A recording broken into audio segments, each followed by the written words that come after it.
Hello and welcome back to my channel. My name is Emily and I just finished my first year of medical school at the University of Birmingham, and this video is about how to get along with your flatmates in your first year accommodation. So in this video you're going to hear a lot of things about how we managed to get along as a flat.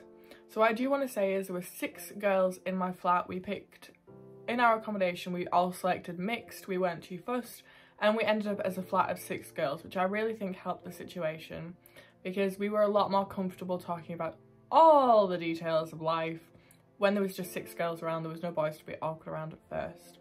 And I think that really did help. Over the course of the year, we were all really good friends, and I went to a concert with one of them during the first Freshers Week, and I think that just helped. So all of us got along really well. There were some disagreements, as you would always get in a flat of 6 girls, but I got along with everyone in the flat and I've been friends with them and I will be friends with them next year, and I've loved living with them.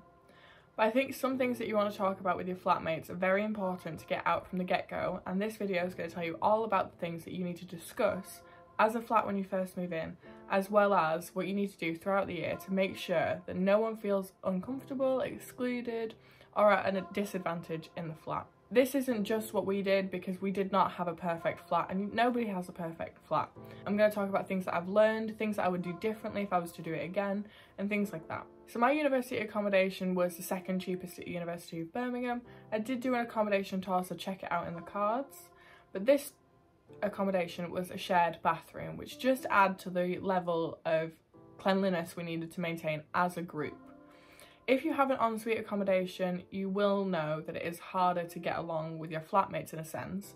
I have talked to so many people in the university accommodation that have ensuite or shared, and the shared always spend more time with their flatmates because they have to talk about things, about cleaning, about how you're going to do this, how you're going to do that, and it's so much more inclusive.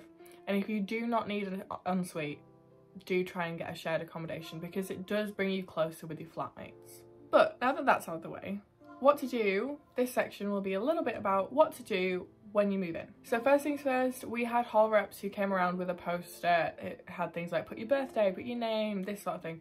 We had already done that. So when you move into the flat, almost all kitchens will have a notice board or a pin board or a magnetic board or something like that. And if not, designate an area or a wall that you can use for this.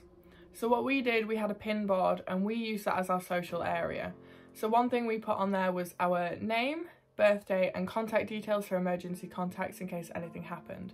And that was something that one of the flatmates who moved in first, she did, and we were all like, oh my god, that makes so much sense. So we had everyone's birthday on a post-it note, everyone's name and everyone's emergency contact details. This just made it so much safer in the flat, so if anything happened we knew what to do and who to call. We also had a shared tally. So it would be things like emptying the bins, cleaning the bathroom, buying the toilet roll, buying the washing up liquid. We had tallies, so anytime you bought one, you'd add a tally on. And then anybody who noticed they were running low, we would just mention it in the group chat. Oh, can you pick this up because we're running low and your tally's the lowest, things like that. And it was so much easier because it just meant that people spent as evenly as possible on the communal things. Especially to kitchen roll and toilet roll, you don't want to be keeping toilet roll in your room and then taking it to the bathroom every time. Which if you're in a shared accommodation, we just left toilet roll in like a communal basket outside the bathroom and then we all put in regularly.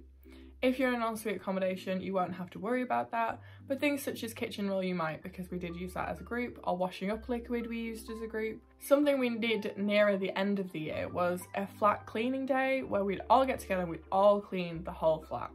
Now, it was kind of hard at first because it was on a Wednesday night and I didn't have my society then, so I didn't do it most of the time at first. A couple other people had placements, but as our flat was quite small, having 6 people cleaning just wasn't feasible. There was not really 6 jobs to do at once. So we did take it in turns in groups of 3 near the end of the year, and that worked out really well. It wasn't a perfect system and it didn't work perfectly because we didn't discuss it very well as a flat. So if you sit down your first week at university and your first week in the flat, after freshers maybe, and you discuss what day is best for everybody to clean, or if you want to do it, one person cleans every day, different aspects, like say on Monday so-and-so cleans the kitchen, Tuesday so-and-so empties the bins and floor and things like that. We had like the bathrooms to be cleaned, the drains to be emptied, things like that. If you just discuss, make a day, and you will get it done so much faster and the flat will be more comfortable. So we tended to do it on a Wednesday near the end of the year when society's finished and things like that. And we'd all get together, 2 bathrooms, hallway, kitchen, and everything cleaned, and it would all be fresh, and then we'd do the exact same thing the week after, and it kept it at a level that was acceptable and really good to live in. It made it much more comfortable and accessible to everybody, and I would highly recommend sorting that out. Highly.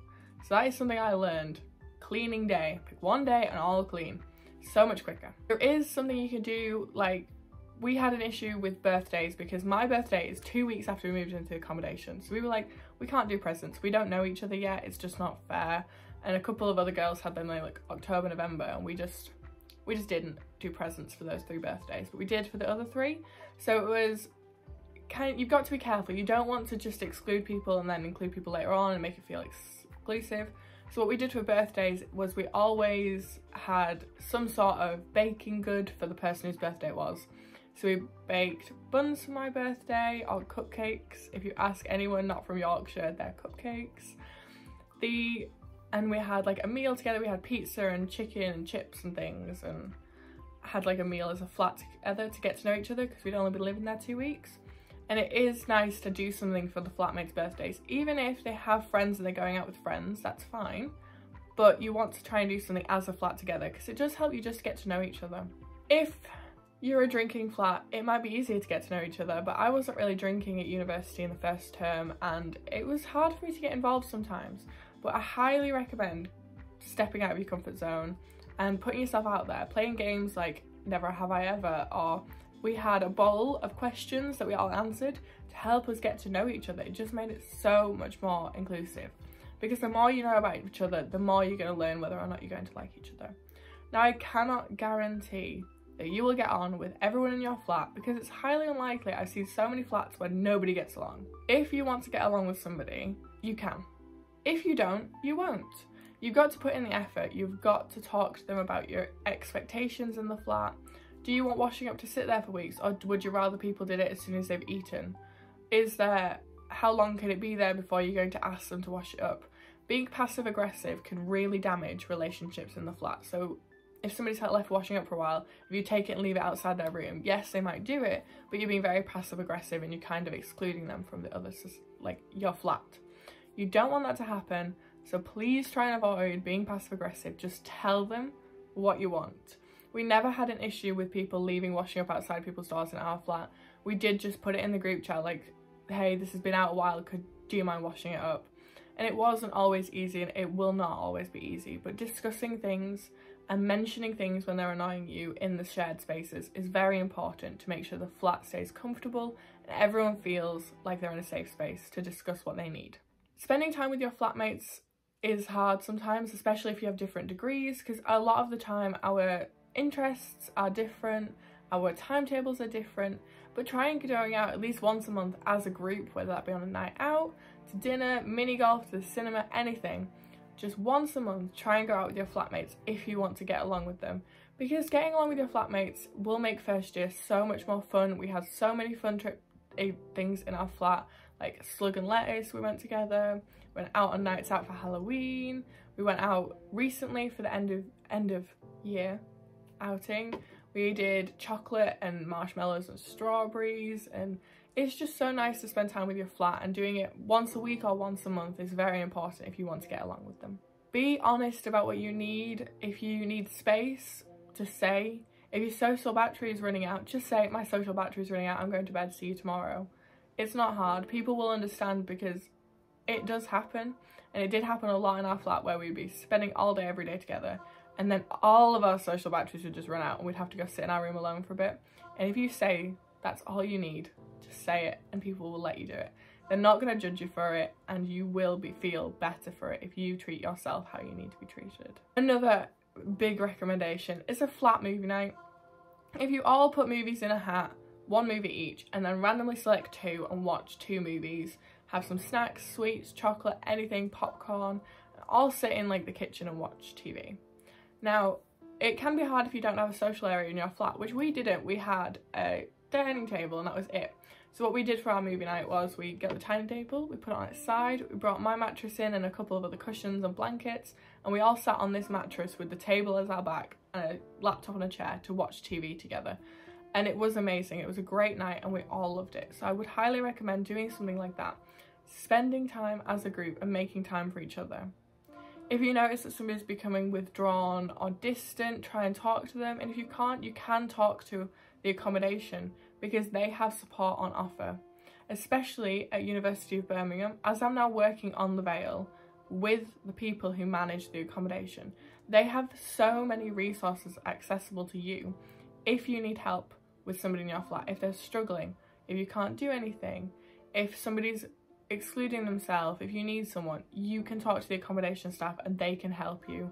You've got hall reps and community welfare officers and they will do everything they can to make that person feel better or talk to them to find out what's wrong. Flatmates are not always people that you will spend your life with. They're not always people you get along with the best, but trying hard to discuss what's going on and making time for each other is the most important thing. If you really don't get along with your flatmates and you really don't want to live there, you can always request a move and try and make new friends, but I would recommend trying to stick it out and putting in the extra effort. Mentioning things, organising things, anything. Being friends with your flatmates will make you feel better, I promise. So I hope this video is helpful. If you want any more tips or questions, please put them in the comments below. I know this video hasn't been very fluid, but it is one of those aspects where it is just you have to put in the effort to make friends with your flatmates. And if you want to get along with them, you have to do things together. Making sure you discuss things like who can come over, what the rules are. So if people are going to be coming over regularly, like a boyfriend say, mentioning that that is the case and asking if it's okay. Having a group chat, a flat calendar when everyone's going home and coming back for the holidays, things like that. Very, very important. We used Time Tree as our flat calendar and we'd put on when we've got weekends away, when we've got holidays and things like that. So we all knew who was going to be in the flat and when.